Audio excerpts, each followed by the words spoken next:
Welcome back. So as of late, we've been super busy, and you can see on the floor here where I've made the 30 pounds of soap and another 30 pounds of soap.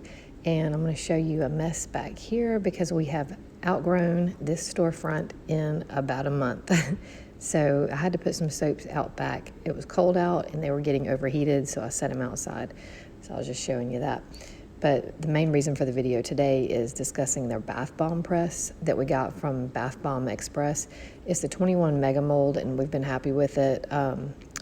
There was a few parts that we had to get him to send us replacements on that were messed up, but we don't have the proper extractor yet. You can see where we've made those bath bombs. So right now we're having to pull them out like this and push them out. That's not how it's normally done, but he sent the correct extractor is on the way.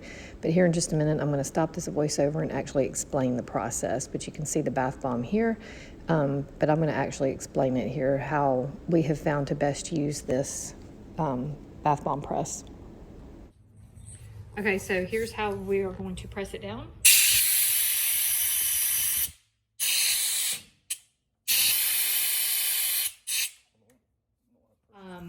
All right, I'm going to show y'all how we're doing our 21 mold bath bomb press. So I didn't end up having to change my recipe that much at all. I just had to increase the amount.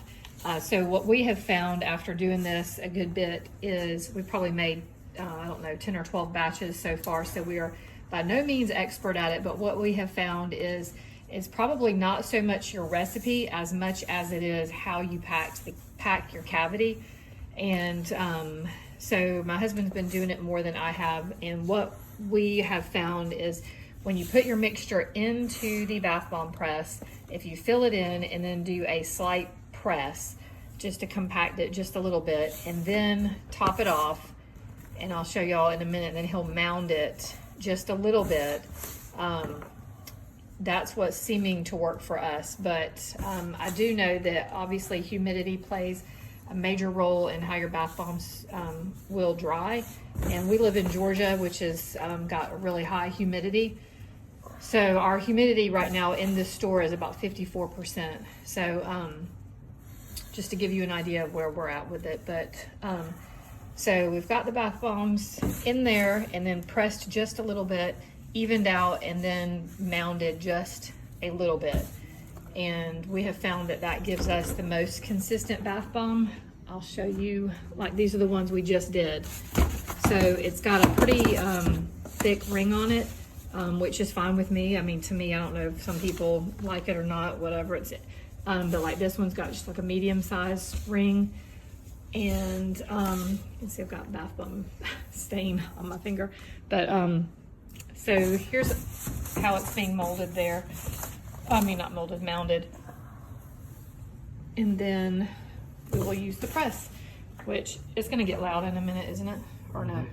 So I'll turn the volume off in just a minute so that we can show y'all the actual press. But anyway, once you get this down as far as how to pack these cavities, I do think this is going to be a huge time saver. I mean, huge.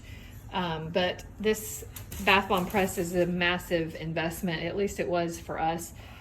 We probably have, I don't know, $2,500 invested in this thing between that. And then we had to buy the air compressor, which was another couple $100.